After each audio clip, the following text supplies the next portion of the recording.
बकवास पर आपको खुशामदीद। उम्मे आयशा ड्रामे की मुझे समझ नहीं आ रही। आयशा वैसे तो इतनी समझदार, पढ़ी लिखी, इतनी दीनदार दिखाई हुई है, लेकिन यहाँ पर बेवकूफ़ी क्यों कर रही है। एहतशाम जवेरिया से मोहब्बत करता था, इसके लिए कुछ भी करने को तैयार था। आयशा की मिन्नतें तक कर ली इसने कि जवेरिया को मेरे लिए राज़ी कर दो, लेकिन आयशा ने इसकी बात नहीं सुनी। और जब जवेरिया का निकाह हो गया, इसके बाद एहतशाम के पास कोई ऑप्शन नहीं बचा अपनी माँ की बात मानने के अलावा, तो वो दबाव में आकर आयशा के लिए हाँ कर देता है। अब यहाँ पर आयशा भी मान जाती है एहतशाम से शादी करने के लिए। हैरत की बात है कि आयशा को इनकार करना चाहिए था। जो शख्स इसे इतनी बेदर्दी से ठुकरा चुका है, इसकी बहन से मोहब्बत के दावे कर चुका है, इसके लिए आयशा इतनी आसानी से कैसे मान गई। नहीं मानना चाहिए था ना। या तो फिर अपने माँ बाप को एहतशाम और जवेरिया के लिए मनाती।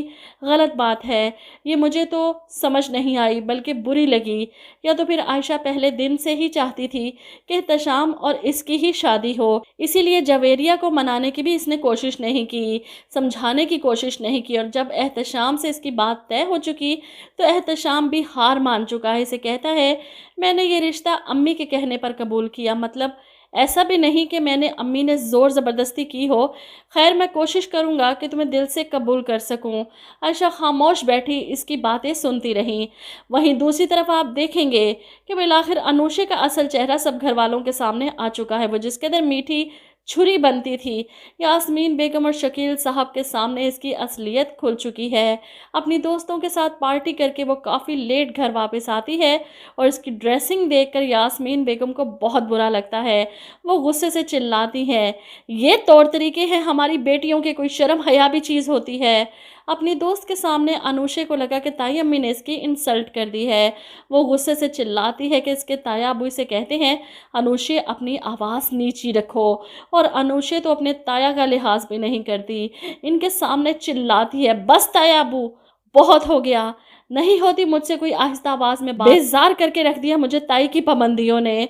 वो इतना ज़ोर से चिल्लाती है कि शकील साहब के साथ साथ यास्मीन बेगम की भी आंखों में आंसू आ जाते हैं। ऐसे में असवद जो ऑफिस से वापस आया था, अनूशे के यूँ चीखने चिल्लाने पर फ़ौरन आगे बढ़ता है। अनूशे अपने ताया पर चिल्ला रही है, इन्हें ना किसी अच्छे साइकाइट्रिस्ट की ज़रूरत है। असवद ये सुनकर हैरत ज़दा रह जाता है, इसका तो अनूशे पर हाथ उठ जाता है। बस अब यास्मीन बेगम तो अपने कमरे में जाकर रोना शुरू कर देती हैं और असवद अपनी माँ के पीछे इनके पैर पकड़ लेता है। अम्मी मुझे माफ़ कर दें, मुझे नहीं पता था कि अनूशे इस कदर बदतमीज़ी कर जाएगी आपके साथ, मैंने कभी नहीं सोचा था। और यास्मीन बेगम दुखी दिल के साथ कहती हैं, इसी बात से खौफज़दा थी मैं, आज मैंने इसे सिर्फ इस हुलिये से बाहर जाने से रोका था और इसने मुझसे इस कदर बदतमीज़ी की। अभी तो शादी नहीं हुई, शादी के बाद वो क्या करेगी मेरे साथ। असवद अनूशे का दिमाग दुरुस्त करना चाहता है, लेकिन इससे पहले ही अनूशे की भी बस हो चुकी है। वो तो कमरे में बंद हो चुकी है, इसकी कोई बात नहीं सुनना चाहती। असवद के सामने टसवे बहा बहा कर अपनी गलतियों की माफ़िया मांग मांग कर दिखावे कर कर के वो तंग आ चुकी है। इसलिए इसे गुस्सा है असवद पर कि इसकी हिम्मत कैसे हुई मुझ पर हाथ उठाने की। असवद माँ से की जाने वाली इसकी बदतमीज़ी के बारे में सवाल करता है तो जवाब में वो चिल्लाती है, आज से तुम्हारा मेरा रिश्ता ख़त्म, नफ़रत हो गई है मुझे तुमसे, शदीद नफ़रत। आई हेट यू असवद, मैं नफ़रत करती हूँ तुमसे। अनूशे की बात सुनकर असवद को यकीन नहीं आता कि ये वही है जो इससे मोहब्बत के दावे करती थी और कितनी आसानी से इसने सारे रिश्ते ख़त्म कर दिए। इसे तो यकीन नहीं आ रहा और इसी बेवकूफ़ी में वो इतना दिल बर्दाश्ता होता है कि एक तरफ माँ की नाराज़गी, दूसरी तरफ अनूशे की नफ़रत, वो चाकू उठाकर अपनी कलाई पर रख लेता है। ऐसे में आयशा न जाने कहाँ से टपक पड़ती है ऐन मौके पर और इसे ये करते देख फ़ौरन इसकी तरफ भागती है। असवद ये क्या कर रहे हो तुम, छोड़ो इसे। वो चाकू पकड़ने की कोशिश करती है लेकिन असवद की गिरफ्त ज़्यादा मजबूत है। वो आयशा को पीछे हटाता है, छोड़ो मेरा हाथ। जबकि आयशा के काबू में नहीं आता तो वो चिल्लाती है, आंटी अंकल। सब घर वाले भागे आते हैं। ऐसे में यास्मीन बेगम तो असवद को देख कर ही परेशान हो जाती हैं, क्या कर रहे हो तुम।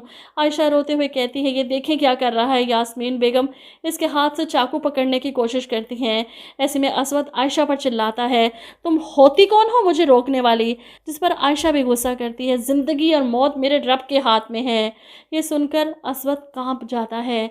وہ کیا کرنے جا رہا تھا؟ ایک لڑکی کے انکار نے اسے اتنا بزدل بنا دیا کہ وہ اپنی جان لینے جا رہا تھا۔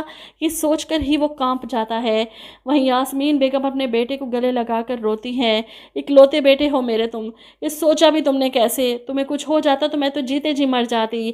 ادھر عائشہ بھی منہ موڑے کھڑی رو رہی ہے۔ اگر وہ وقت پر نہ پہنچتی تو نہ جانے کیا ہو جاتا۔ اسود کو اب احساس ہونے لگا ہے اپنی غلطیوں کا، اور یہ بات وہ عائشہ کو آفس میں کہہ ہی دیتا ہے کہ امی بالکل ٹھیک کہتی ہیں، انوشے کو تمہارے جیسا ہونا چاہیے تھا۔